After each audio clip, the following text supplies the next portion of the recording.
د خبرونو سرټکي د 203 منصوري قل اردو د دریم پیاده له وا څخه د ریاست الوزرا د سیاسي مرستیال لیدنه په کندهار ولایت کې د 4 تنو سیلانیانو مسلمان کېدل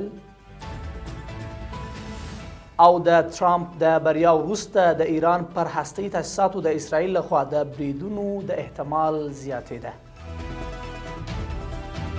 د لوی او مهربانه خدای په سپېڅلي نامه درنوونکو سلام د نن ورځ خبرونو ته ښه راغلاست. نن پنجشنبه د 1403 کال د لندي اوله نیټه ده. زه عزیز یم، دا هم بشپړ خبرونه. د ریاست الوزرا سیاسي مرستیال مولوي عبدالکبیر په غزني کې د 203 منصوري قل اردو د اړوند له محمدي درېیمې پلې له وا څخه لیدنه کړې ده. د ریاست الوزرا سیاسي مرستیال د منصوبینو سرښندنو په ستاینې سره دوی ته په خطاب کې ویل چې د الله جل جلاله رضا ترلاسه کول، د اسلامي نظام پیاوړتیا او ملت ته خدمت کول خپل اساسي موخې وګڼي.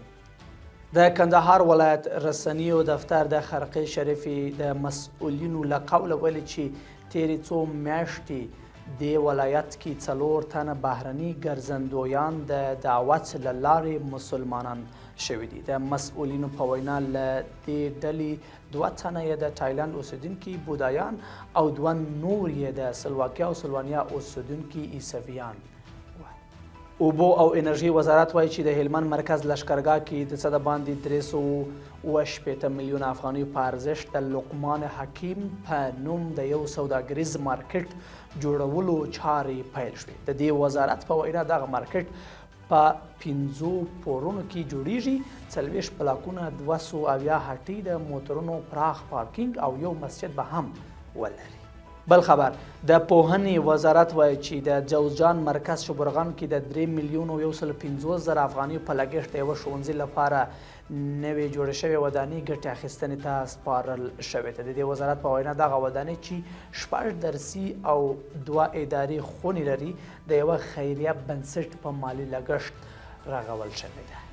او په پای کې د اسرائیلو د اطلاعاتو پخوانی رئیس آموس یادلین له 24 خبري شبکې سره په خبرو کې ویلي چې سپینې ماڼۍ ته د ډونالډ ټرامپ د راتګ سره د ایران پر هستوي تاسیساتو د اسرائیل د برید اټکل زیات شوی دی. نوموړي زیاته کړې چې د اسرائیلو له لوري د ایران پر هستوي تاسیساتو د برید په تړاو زیاتې څېړنې شوي او واک ته د ټرامپ راتګ د دغه برید احتمال هم زیات کړی دی. له ملتیا مو مننه. تر بیا ښه وخت او ښې چارې.